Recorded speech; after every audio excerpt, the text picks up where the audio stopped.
Saan nga ba tayo pupunta sa oras na tayo ay pumanaw?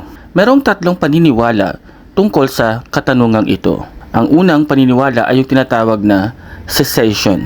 Titigil na tayo sa pag-iral. We will cease to exist.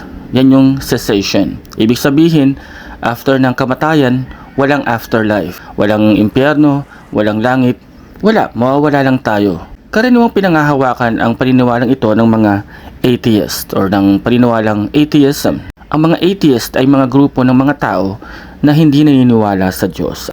Yan din ang nangingibabaw na paniniwala sa siyensya.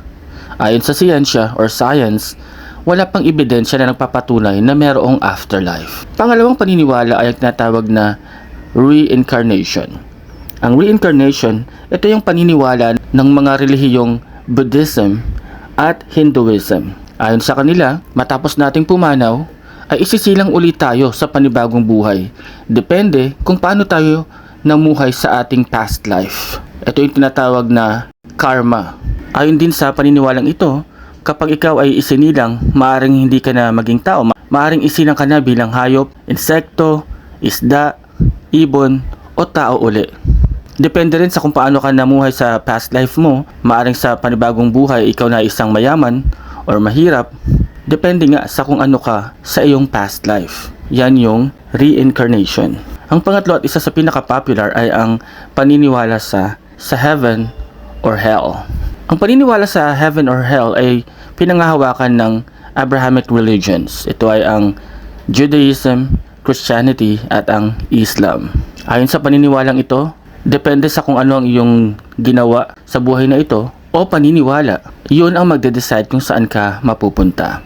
Ayon sa paniniwalang Kristyanismo, ang mga sumampalataya kay Jesus matapos pumanaw ay dadalhin sa langit. At yung mga tumanggi naman kay Kristo ay mapupunta sa impyerno. Pero ano nga ba ang kamatayan? Ayon sa Biblia, ang kamatayan ay ang separation of flesh from its soul. Sa oras na humiwalay ang kaluluwa sa kanyang physical na katawan at ang physical na katawan ay mabulok sa lupa, yan yung tinatawag na physical death. Pero meron ding isa pang kamatayan. Ito yung tinatawag na spiritual or second death. Ano ito?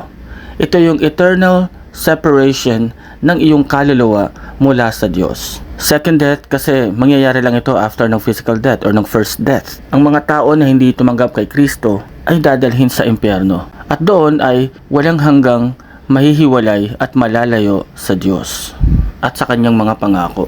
May mga nagsasabi naman na hindi naman talaga tayo nakakatiyak kung talaga bang mayroong afterlife. Pero ako naman, bakit ka naman susugal? Bakit mo naman isusugal ang iyong future? E di manigurado ka na. Doon ka na sa sigurado. Kapag naniwala ka na walang afterlife kagaya ng cessation at nagkataon naman na totoo palang merong afterlife, talo ka na doon. Pero kung naniwala ka naman na merong afterlife at wala namang palang afterlife, at least nanigurado ka na, 'di ba?